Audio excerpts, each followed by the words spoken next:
welcome everyone to tonight's Citizens Climate University. It's a weekly webinar program of Citizens Climate Lobbies that provides CCL supporters like you and I with access to in-depth training opportunities on topics relating to climate change and effective climate advocacy. I'm your host, Brett Cease, and tonight's topic is going to zoom in on CCL's work with voter participation outreach. We all know our democracy is strengthened when more people participate, so tonight's training is going to walk through several options for how you and your chapter can help with voter participation while staying nonpartisan. To get us through that wonderful training, I have a chance to learn from the organizing director of the Environmental Voter Project, Shannon Seigal. We'll also hear from a variety across the country of group leaders for Citizens Climate Lobby chapters. We'll have Whitney Larson, a co-lead of CCL San Francisco chapter. We'll also have CCL's North Atlanta co-chapter leader, Jeff Joslin, and we'll have the wonderful Carol Kravitz and Dublin Galean as CCL's California Pasadena Foothills chapter representation. Our three learning goals tonight, if we've done our job well, are really to be able to walk through how to partner with nonprofits like the Environmental Voting Project doing their own turnout work with your chapter.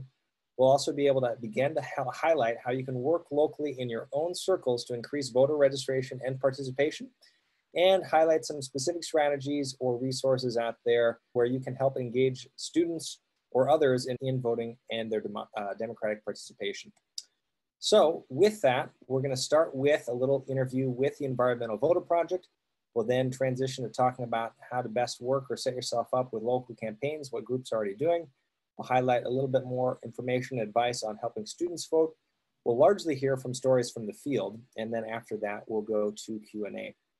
So starting with the Environmental Voter Project, we know that we've had the wonderful Environmental Voter Project Executive Director, Nathaniel Stinnen, on several of our national calls in the past. He's also been on the CCU in the past to do an extended Q&A. And especially with this year's focus on voter participation that the Environmental Voter Project is doing, they've expanded now to 12 strategic states, and they're increasingly focused on turnout by environmental voters in those states. And you can help by texting or phone banking from anywhere in the country. So your chapter can make this a group activity or encourage people to do it on their own after they've been trained in. Some chapters, as we'll hear in a little bit, have met on Zoom before and after phone banking to share that experience and build camaraderie, especially right now in the pandemic era when we can't do active tabling or other forms of outreach in person. And if your meeting attendees would also like to phone or text bank as a group, someone could even share their screen and go to the events to see many of the open training webinars and frequent days of action, which include those trainings that the Environmental Voter Project puts on, and then decide as a group at your next meeting where and which one is most convenient for you. But you don't have to take it from my word. Let's jump into actually hearing a little interview with Shannon, Environmental Voter Project's organizing director, about the important niche that Environmental Voter Project as a nonprofit fills, and the time involved for any of you as group leaders in your chapter if you are interested in signing up. So here's Shannon. Thank you all for joining today. My name is Shannon Seigal. I use she, her pronouns, and I am the organizing director at the Environmental Voter Project. I have been lucky enough to already work with a whole bunch of CCL groups and CCL leaders, and I hope to work with you as well. So first, I'm going to start off with why is EVP volunteering important for climate advocates? So like, what are we bringing to the table at EVP? And particularly, why is that such a good fit for CCL folks? So what EVP does is pretty specific. We see ourselves as filling a niche. That's sort of a gap in what other groups aren't doing. And that's that we've been able to identify millions of people across the country who are registered to vote, top issue climate and environmental voters. So that means that when they do vote, they are always going to prioritize climate and environment when selecting a candidate, but they don't vote. So these folks are registered, they're eligible to vote, but they're just for whatever reason not getting out and voting consistently. So what we do at EVP is that rather than trying to change people's minds and get more people to care about the environment, we're instead dealing with this sort of untapped bank of climate advocates, people who already care a lot about the environment but just aren't voting. So rather than trying to change these folks' minds, we're just helping them create habits. We're helping them get out and vote consistently. So that's why EVP volunteering is so important. We already have these people that are on our side. We just need to mobilize them to actually get out and to vote. And we're always doing that in a nonpartisan way as well. I think that's why we're such a great fit with CCL groups. So I would say one of the joys and benefits of volunteering with EVP for CCL groups is that we're here. We have the same goals.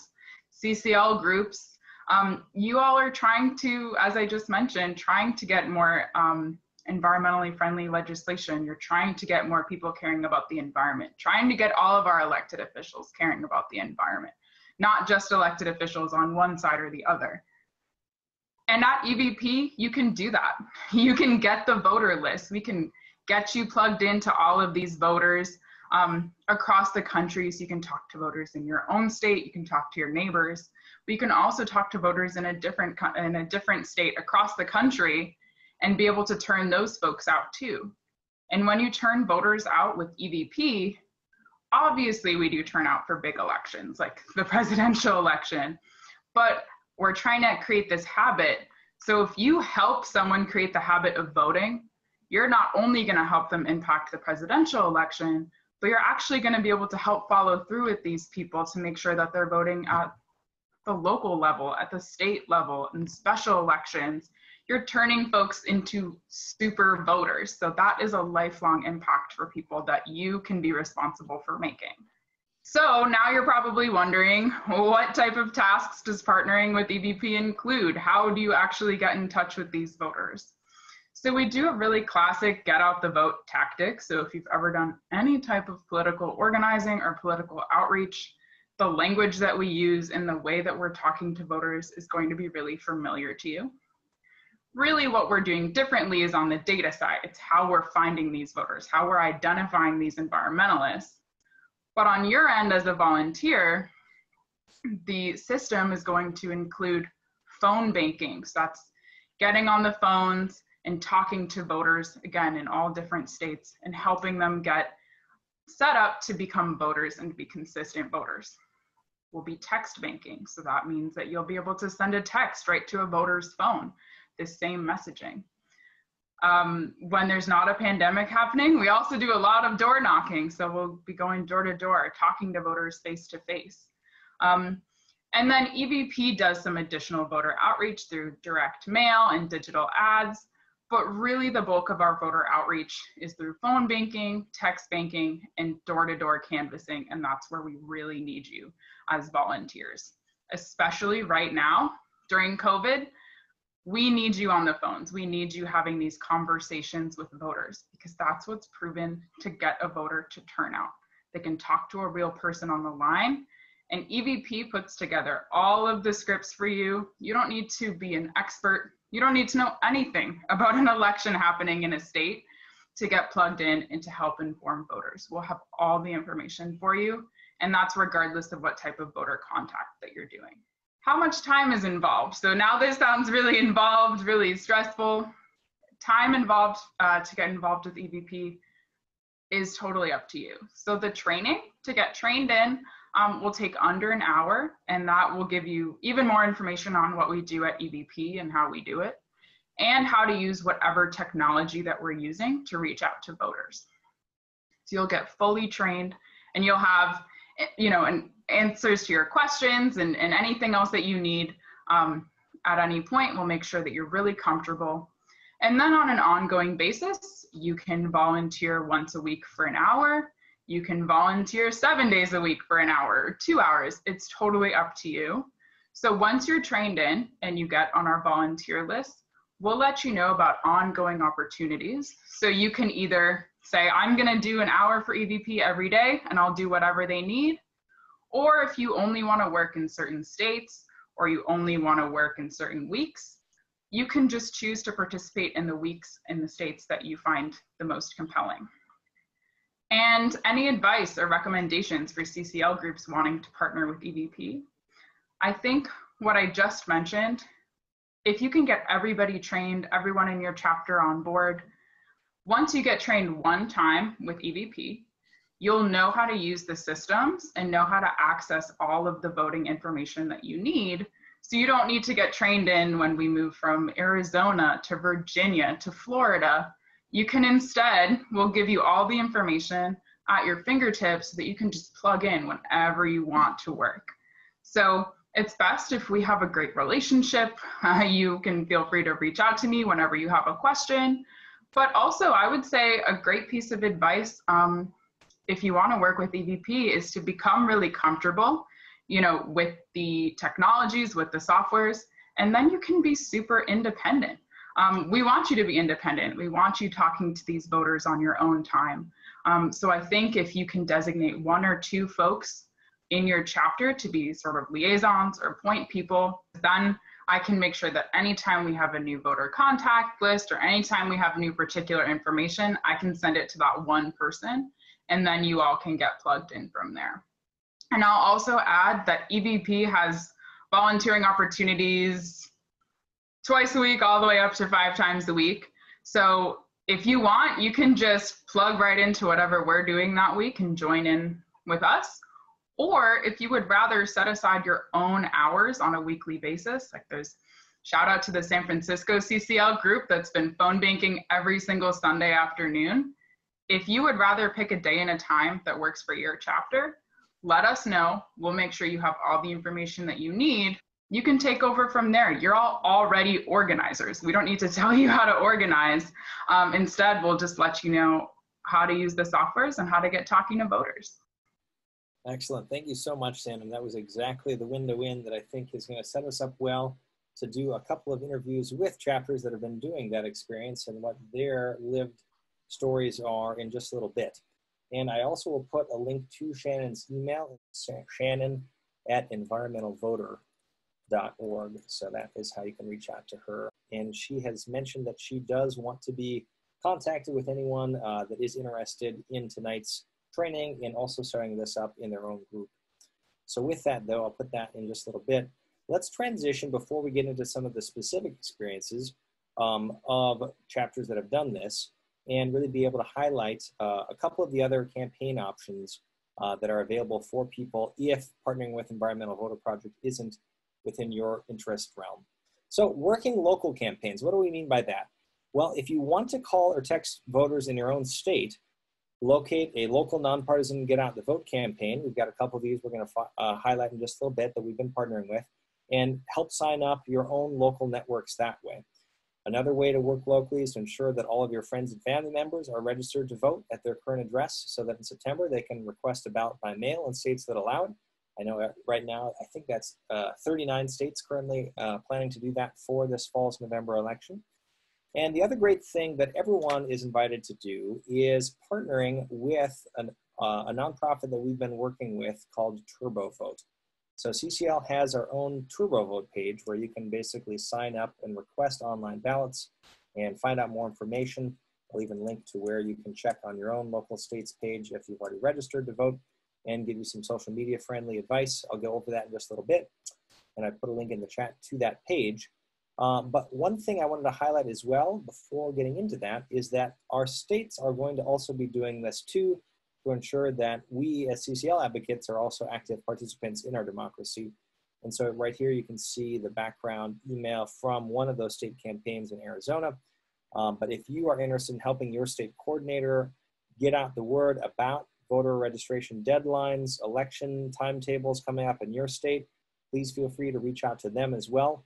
And that's a really wonderful way that all of us in our own networks and our own groups can ensure that we are each participating in democracy. So let's jump in a little bit more to TurboVote though. And a big shout out here in this section to the Voter Engagement Partnerships Director, Jill Brownfield with Democracy Works, who did an interview with us. She's basically in charge of making sure that all of the nonprofit campaigns that work with TurboVote are happening smoothly and getting the support that they need. And Jill wants to remind us that TurboVote is an online tool that essentially at the end of the day helps people register and vote in every election. They've done that for over 7 million participants across all 50 states and DC. And essentially what that means then is that they receive personalized election reminders from TurboVote ahead of, leading up to election, and the day of. And I know Environmental Voter Project also is a partner with TurboVote. So it works. And during the sign-up process, TurboVote provides registration options that are available. So for example, if you're in one of those 39 states that do have registration for vote by mail, obviously the other ones provided by vote for paper ballots as well. They help users know the options that are available and then provide them prompts to do so. And also, they don't provide forms online to store your driver's license or social security information just due to security concerns on their own side of the database. They fill out the rest of that paperwork for you, and then they have you print that out and fill it out from your own home computer if you're also concerned about the security angle of that as well. So again, a great option. And TurboVote also has a wonderful toolkit I'll put a link to in the chat as well here, that especially for nonprofits like CCL provides examples of sample social media posts with helpful images and email outreach for your own personal family, friends, and network. If you're interested in helping, just remind people to, again, register or find out if they are registered, and make sure that if they aren't, the process is smooth and easy for them to sign up and get registered. All of that's available here in that toolkit as well. And we definitely want to highlight the joy of this being another great partnership that CCL has found. If you're curious about what this looks like, here's the simple landing page. And you can see here the simple prompts that really all it takes to start getting registered on the right-hand side. And I think one of the other big takeaways from TurboVote's interview was that what they keep seeing in the research, and this is actually borne out by a recent project with the Ad Council. If people are familiar with Smokey the Bear or some of the other great commercials out there, the Ad Council partnered with TurboVote this year and basically identified a variety of tactics or ways to really highlight how different generations are motivated to vote. And for younger people, the main finding really was that young people are motivated by issue-based calls to actions. And so again, something like, I vote because I care about the issues, this X issue, that X issue, like the environment or climate, as opposed to older Americans who are more impacted by their identity. I vote because I'm an American. I vote because I'm proud to have that be part of my civic duty, etc. And so, especially right now, if we can tie voting back to issues that we care about, like the environment or about climate change, it's much more impactful, especially for younger generations, to be able to kind of find why and identify that issue as being important. So I thought that was really helpful. There's also additional information there about one-on-one conversations, how to set those up, what the Ad Council research has found with that, helpful scripts even when talking to people, seeing a voter registration banner on a website and the prompts and language with that, and somebody just taking the time to say, you know, your vote matters. I'd like to help make sure that you're registered. There's a great simple tool that TurboVote uses, and I think you should sign up, and really being able to have that be a way that you can reach out to friends and volunteers right now. All right, so connected to that, especially with the younger generation, one last group that we are partnering with, especially with our higher education outreach team, I'm guessing is another nonprofit that people have heard about. It's been around for a while, called Rock the Vote. And we also know this, if we're going to focus on that student block, this year, 2020, millennials and Gen Z will comprise 40% of all American voters. Young voters are new voters, and as new voters, they face unique obstacles to voting that result in turnout that is historically 20 to 30 points below older voters. So this is a key demographic to really engage and remind of the importance of participating in democracy. And this discrepancy, as we know, is even greater in midterms or local and state elections. So CCL's campus leaders and campus groups are working with Rock the Vote this fall to encourage students to vote. Rock the Vote's another excellent option if you're curious. So again, we're giving you the whole palette to paint from here. It's another nonpartisan nonprofit organization, US-based, whose stated mission is to engage and build the political power of young people. And it also uses research-driven programs and innovative solutions to ensure that each youth in that generation is represented in our democracy. So if your chapter is interested in engaging young people on voting, feel free to check out their website at rockthevote.org or contact higher ed at Citizens Climate as well. All right, so we've reached the part where we've got 3 4-minute little vignettes about stories from the field. and being able to highlight the different groups that have already done an environmental voter project or similar campaign for voter participation. So first we're going to hear from North Atlanta, then we'll jet over to San Francisco, and we'll close our tour down in the Pasadena foothills region. And each of these has some unique takeaways. And then after that, we'll stay on and be able to engage some of the group leaders that we've been interviewing on the line to ask them more questions or to brainstorm together for everyone here. So with that, I'll pass it to Jeff, and we'll take it from there. My name is Jeff Jocelyn. I'm the group leader of the North Atlanta chapter of Citizens Climate Lobby. And I've been a group leader for about 6 or 7 years. And I was really excited the first time we heard from Environmental Voter Project. And back in 2016, we got one of our chapter members to lead a effort with EVP. And back then we were going door to door. This year, we have gotten involved on the phone calls because of the pandemic. You know, everybody's been locked in and they aren't doing door to door. And I really wanted to do it again because the last experience was so positive. I think it was a great team builder for our group. And so I wanted to do both of those things. And obviously, the more environmentalists that vote, the more likely CCL is to raise in the status and interest of our representatives in Congress. So that's why we did it this year. I ended up leading it myself, and I really wanted to try and make it as many people as possible so that we get the most participation for the effort involved. It was really an excellent experience. I think the volunteers really felt like they had done something while they were locked in the house that was, like good for CCL. It was good for EVP, and I think they got some enjoyment out of it. And we went a little further than EVP normally does. We had a Zoom line so that we could meet together, just the CCL members. And we also met afterwards so we could share our experience and bring up questions that we had, maybe some outstanding issues. And it also kind of, I think, made the whole team effort a little bit more fun, that we were connecting with one another before and afterwards. Environmental Voter Project was really easy about doing that. And I think that was one of the things that I enjoyed most about it. As for the volunteers themselves, it is so simple to do. You show up the first time. There's training by Zoom that lasts maybe 30 minutes or so. There's a script. There's a computer system that does all the phone dialing for you. So you're really just waiting for a connection.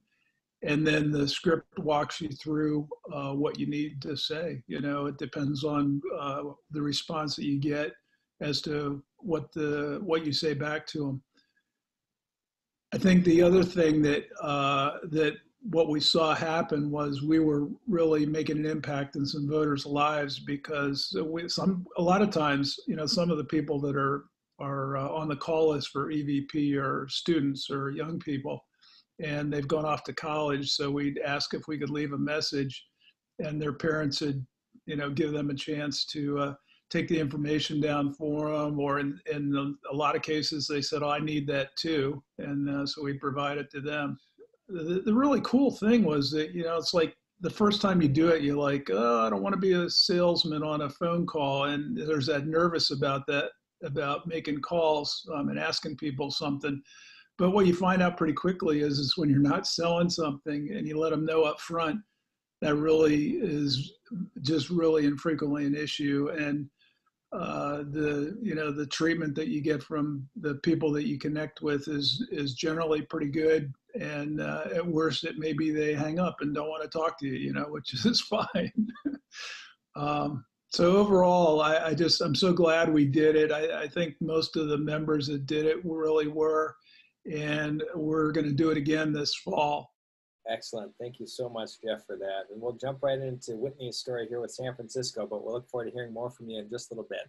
My name is Whitney Larson. I'm in the San Francisco chapter. Earlier this year in 2020, we thought about what makes sense to focus on this year. And we realized that unless we can get our politicians to take climate seriously in the election, we're not going to be able to ultimately pass a carbon fee dividend. And so we created what we call a campaign for the climate, which was a collection of strategies to engage in electoral activities. And one of those strategies was getting involved in the Environmental Voter Project. We did that specifically through phone banks. So a couple of our members joined the EVP phone bank training, and then we learned from that and actually started setting up our own phone banks and created and adapted our own trainings for those phone banks. We run those phone banks now every 2 weeks on Sundays from 1 to 3, and we're considering ramping up those activities as we get closer to the election. And we decided to open those phone banks up to anyone who wanted to join, and we got a great response from across Northern California. And so we now have participants from probably 6 to 8 chapters joining each phone bank. This has been the work of quite a team, so we created a little campaign for the climate working group, which has a bunch of awesome leaders in it. One of the things we recognized early on is that we needed to make this sustainable, which means it couldn't rely on one person. So we recently trained the trainers. We have a whole group of people that are now trained to lead our phone banks, and we have a rotation now between those trainers for each week. We structure our chapter meetings by specifically asking people to sign up for volunteer activities. And so when we do our monthly chapter meeting, we have a Google form where we ask everyone every month to check off the things they want to do. And on that Google form, we list exact dates and times of every possible volunteer opportunity that month, whether it's used to be tabling or a letter writing meetup, and now phone banks are on that list. So that gives pretty equal opportunity access to anybody to sign up. You don't need to be experienced or new. All you have to do is check the box on the form, and we send you the calendar invitation for that phone bank. And then on every phone bank we run, we immediately divide up the Zoom call into 2 different rooms. So anyone who's done it before and just wants to get started, we put in one breakout room where someone takes them and answers any last-minute questions, and they can start calling. And anyone new stays in the main room, and we provide a 30-minute training and help people get set up. So it's pretty equal access and equally attended between some of our brand new volunteers, or the first thing they've done, and some of our most experienced.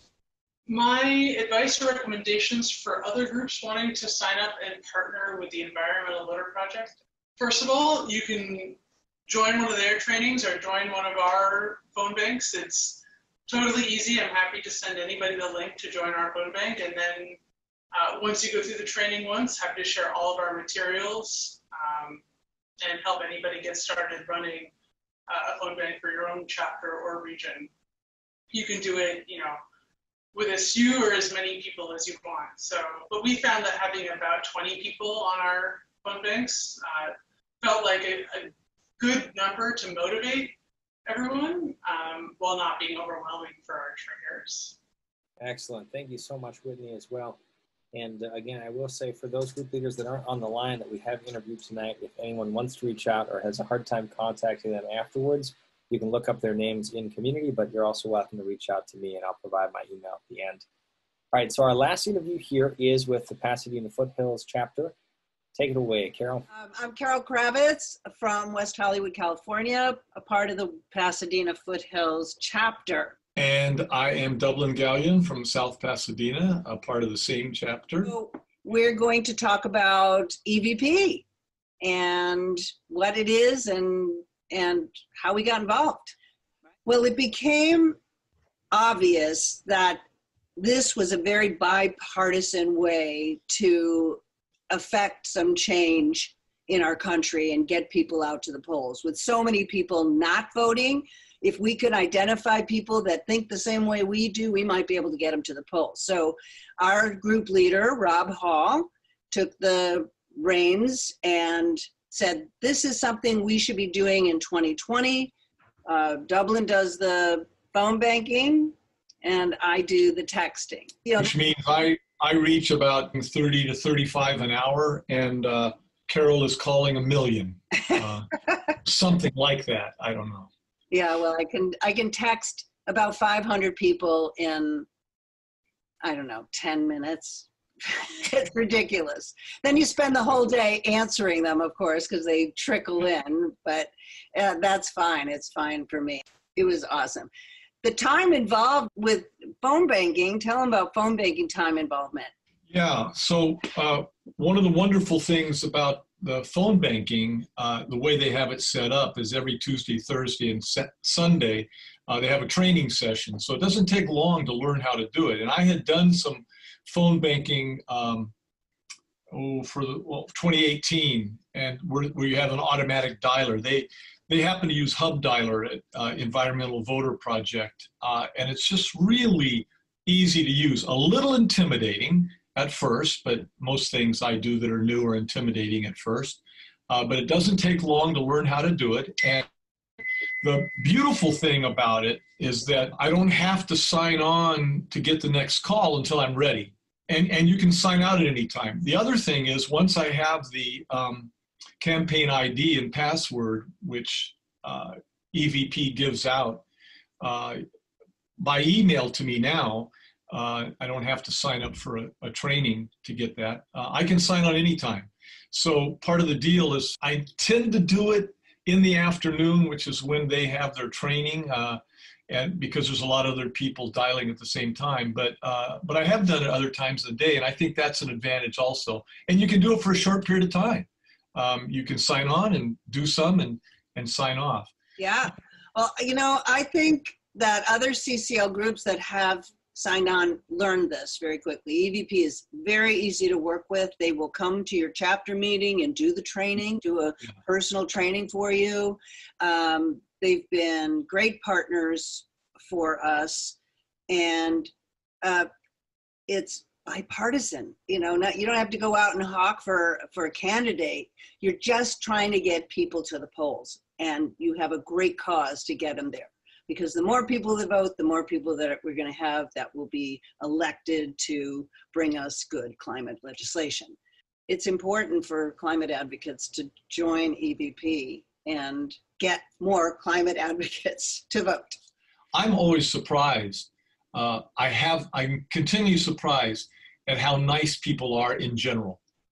People thank me, or they say, please don't call. I don't find, this anger out there.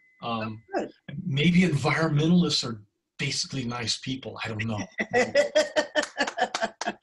I think we answered all your questions. All right. Yeah, you did, Carol. Thank you very much for having fun with that too. All right. It's so great to see all of you on tonight. And the key thing here too is after tonight, not only sharing experiences of what's, how to get involved with chapters, but what has also worked for other people after this training and how you've used the tools that we've highlighted. That's always key. I know there's actually a great blog piece about the North Atlanta chapter's efforts that really was one of the other prompts for tonight's discussion. But it's so great to hear support in the chat. I'm going to unmute all lines then, and we'll sign off. Thank you again so much for being here, everyone. Thanks, everybody. Thank you for listening to this episode of Citizens Climate Lobby's training program. You can tune into more episodes anywhere podcasts are available. Inspired by what you heard today? Join Citizens Climate Lobby to advocate for bipartisan climate solutions. Go to community.citizensclimate.org to find more trainings, resources, your local chapter, national action teams, discussion forums, and more. Be sure to like our Facebook page and follow us on Twitter and Instagram @CitizensClimate. We also invite all of our listeners to subscribe to our YouTube channel for more inspiration. And together, we are creating the political will for a livable world.